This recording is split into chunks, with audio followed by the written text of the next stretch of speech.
The last time you went grocery shopping, you thought you were choosing. You were not. The store already decided for you before you even walked in. Every single day, hidden design choices are quietly shaping what you buy, where you look, how you feel, and what you agree to. Not by force, not by advertising, just by arranging things in a certain way. Today, we are going to show you exactly how it works and who is doing it. What is hidden design psychology? Let us start with the basics. Design psychology is the study of how things around you, color, layout, shape, sound, smell, spacing, change what you notice, how you feel, and what you do. And most of the time, you do not realize any of it is happening. Think about the last website you used, or the last supermarket you walked through, or the last time you signed up for something online and found yourself agreeing to things you did not fully read. None of that was accidental. Every single element of those environments was thought about carefully by someone: a designer, a psychologist, a marketing team, a behavioral economist. People who study how the human brain makes decisions and then design spaces and products to gently push those decisions in a specific direction. This kind of pushing has a name. It is called a nudge. And nudges are everywhere. The book that named the invisible. In 2008, two researchers named Richard Thaler and Cass Sunstein published a book called Nudge. It built on decades of work by psychologists Daniel Kahneman and Amos Tversky, who had spent years studying how humans actually make decisions. And what they found was surprising. Humans are not perfectly logical decision makers. We are fast. We are lazy in certain ways. We go with what is easy. We pick what is right in front of us. We stick with whatever the default option is. We are influenced by how choices are framed, even when the actual options are identical. Thaler and Sunstein called the environment around your choices the choice architecture. Just like a building has architecture, walls, doors, stairs, your decisions have architecture too. The menu layout, the shelf position, the default setting on a form, the color of a button. Change the architecture and you change the decision, without changing the options at all. They called their approach Libertarian Paternalism, a big phrase with a simple meaning. Keep all the options available, but arrange them so people tend to choose the better one. Do not force anyone, just nudge. It sounded reasonable, even helpful. But once designers realized how powerful this was, things got more complicated. The supermarket is not your friend. Let us walk into a supermarket together. You grab a basket at the door, you head to the fresh fruit and vegetable section. It is bright, it is colorful, it smells clean. You feel good immediately. That was not an accident. Supermarkets place the fresh produce section near the entrance on purpose. When you see healthy and colorful food first, you feel positive about yourself. That positive feeling makes you more willing to spend money further inside the store. You gave yourself permission to treat yourself because you started with the healthy stuff. Now, you move deeper into the store. Have you ever noticed that milk and eggs, things almost everyone needs, are almost always at the very back of a supermarket? You have to walk through the entire store to get them, and everything you pass on the way is a potential purchase you did not plan on making. That walk past things you did not come to buy is designed, every step of it. The shelf experiment that changed retail. Now, let us talk about shelves, because this is where the science gets very specific and very interesting. Researchers conducted a real field experiment in a supermarket with potato chips.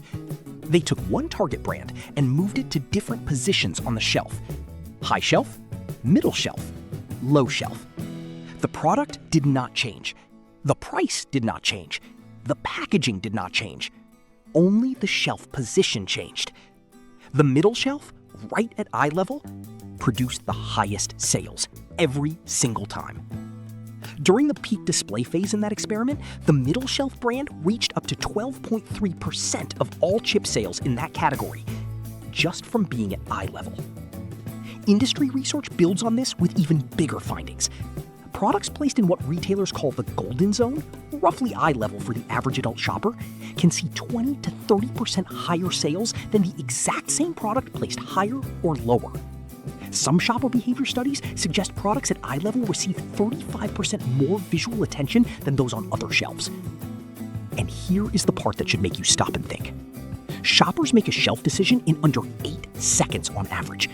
8 seconds to scan an entire section and grab something. That means you are not carefully comparing. You are reacting. And you are reacting to whatever your eyes land on first. The shelf is quietly picking your favorites for you. Sound and smell, the senses you forgot about. Shopping is not just visual. Stores also influence what you hear and smell. Slow background music makes you walk slower, browse longer, and often buy more. Scent works the same way.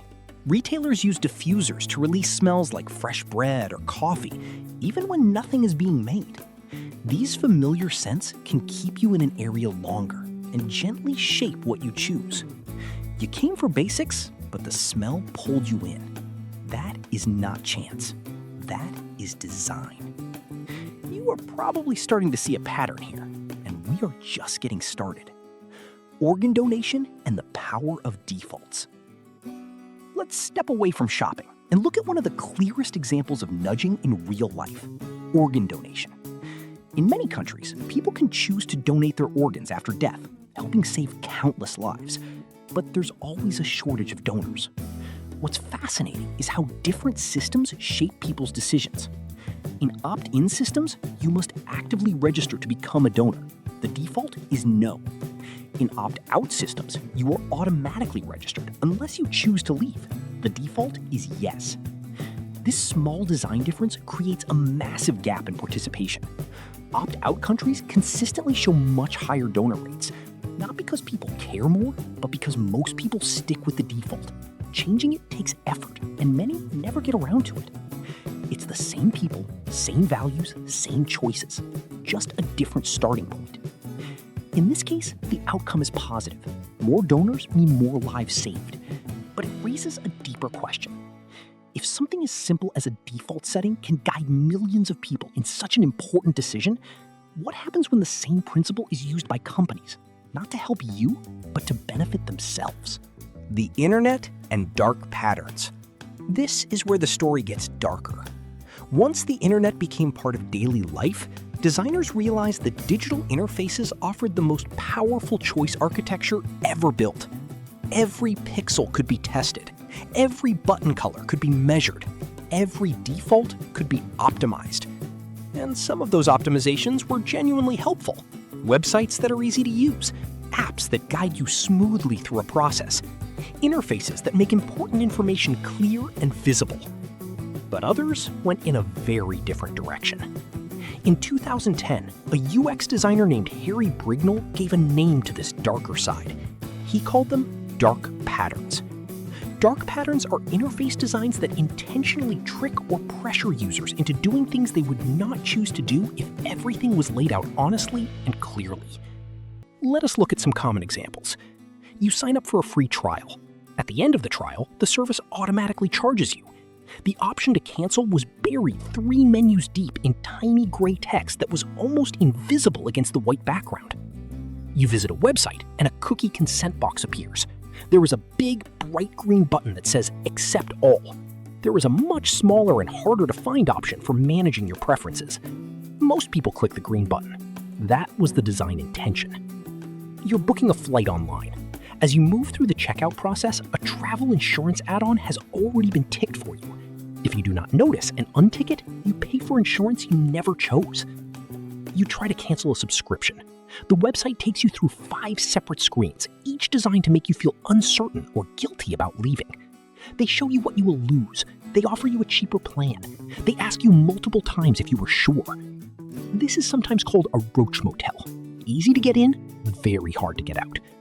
None of these are accidents. Each one was designed deliberately, tested and refined to maximize the number of people who end up where the company wants them, rather than where they actually intended to go. The brain and sharp corners.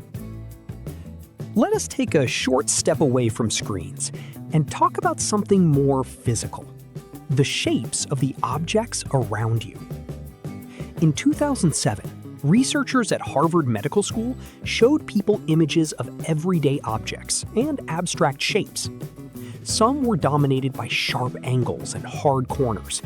Others were made up of smooth curves and rounded edges. None of the objects were dangerous. They were ordinary items. But when the researchers scanned the participants' brains as they looked at these images, they found something clear. Images with more sharp, angular features triggered stronger activity in the amygdala. That is the part of your brain involved in detecting threats and processing fear. Curved forms did not produce the same response. Your brain has deep, ancient wiring that associates sharp points with danger. Thorns, teeth, broken rock. Your amygdala responds to those shapes even when the object in front of you is just a chair or a logo or a phone. This is why so many consumer products designed to feel safe and friendly and approachable use rounded corners. Baby products, children's apps, hospitals, wellness brands, products designed for elderly users. And it is also why products designed to feel powerful, aggressive, or exciting often use sharp angles and hard geometric lines. Sports cars, energy drinks, gaming equipment, action-oriented brands. The shape of an object can change how you feel about it before you have even consciously registered what it is. The fly in the urinal and stripes on the road? Not all nudges are corporate or manipulative. Some are genuinely clever and genuinely useful. One of the most famous examples comes from Amsterdam Schiphol Airport. Managers there had a problem. The men's restrooms were difficult to keep clean. Spillage around the urinals was creating constant cleaning costs. Someone came up with an unusual solution. They etched a small image of a black fly near the drain of each urinal. That was it, a tiny picture of a fly. Men naturally aimed at the fly. The result was a significant reduction in spillage. Cleaning costs reportedly dropped. The entire intervention cost almost nothing. One small image. No signs, no instructions, no enforcement. Just a target that the brain naturally wanted to aim at. A similar principle was applied on certain highways in Chicago. On approach to curves and toll booths, road workers painted lines across the road surface. The lines were spaced further apart at the start and closer together as drivers approached the critical zone. The changing spacing created the visual sensation that the car was speeding up. Drivers instinctively slowed down. No sign telling them to slow down. No camera, no fine, just a visual pattern that worked with the brain rather than against it. Have you ever noticed painted lines on a road doing that? Now, you will never look at them the same way again. Regulators fight back. For a long time, dark patterns and manipulative design operated in a kind of gray area. There were no specific laws against making a cancel button small. There was no rule about pre-ticked boxes. There was no penalty for a confusing cookie consent design. That has started to change. In the European Union, a major piece of legislation called the Digital Services Act came into full force in early 2024. Article 25 of that act directly addresses dark patterns. It says that large online platforms cannot design or operate their interfaces in ways that deceive or manipulate users, or that substantially limit their ability to make free and informed decisions. This is significant. For the first time, dark patterns are not just unethical. In certain jurisdictions, they are illegal. The United States Federal Trade Commission has also been increasingly active in pursuing companies that use deceptive design practices. Several large companies have faced investigations and fines related to subscription traps and hidden cancellation processes. Consumer advocacy groups in many countries have been documenting and publishing databases of known dark patterns. Researchers are building tools that can detect them automatically on websites. The field of ethical design has grown significantly. More designers and product teams are now being trained in the difference between helpful nudging and manipulative design. Some companies are making transparency about their design choices part of their public brand identity. The pushback is real, and it is growing. Your home and your body. Design psychology is not limited to stores or screens. It shapes your home as well. Kitchen layout can influence eating habits. Visible foods are consumed more often, while hidden ones are ignored. Bedroom design affects sleep. As clutter creates mental noise, and lighting and color impact relaxation. Furniture also matters. Soft shapes feel safe, while sharp angles increase alertness. Even personal choices are guided by subtle psychological design principles. What this all means for you. So after everything we have covered, where does this leave you? The honest answer is that design psychology and choice architecture are not going away. They're becoming more sophisticated every year. As technology improves the ability to personalize environments and interfaces, the nudges around you will become more precise and more tailored to your specific behavior patterns. That might sound alarming, but there is a genuinely positive side to this story too. When design psychology is used ethically, it can help people make choices that are genuinely better for them. Healthy food more visible and accessible. Safety behaviors made easier to follow. Important information clearer and harder to ignore. Complicated processes simplified in ways that reduce stress and error. The problem is not the tool. The problem is who is using it and for whose benefit. When a designer uses these principles to help you, that is one thing. When a company uses them to extract money from you through confusion and manufactured urgency, that is something very different. The most powerful thing you can take from this video is simply awareness. When you are in a supermarket and your hand reaches for the item at eye level, pause for 1 second. Is that actually what you want? When a website is making it very easy to say yes and very difficult to say no, notice that. Ask yourself, who designed this and why? When a default option has already been selected for you, ask whether that default serves you or the company presenting it. You cannot opt out of the world of design psychology. It is built into every environment around you, but you can notice it, and noticing is the first step toward making choices that are actually yours. Let us go over everything we covered today. Design psychology and choice architecture are systems that shape your decisions through the arrangement of your environment. Nudging, making one option easier or more visible, has been used in supermarkets, public policy, digital interfaces, road design, and your own home. Shelf position can change which product you buy without you realizing it. Scent and music in retail spaces may influence how long you stay and how much you spend. Defaults like opt-out organ donation show how a single design choice can change outcomes for millions of people. Dark patterns are the manipulative version of these principles, designed to serve companies at the expense of users. Regulators are now starting to act, and the shapes of objects around you are quietly signaling safety or threat to your brain every single day. The design around you did not just happen. It was built with intention.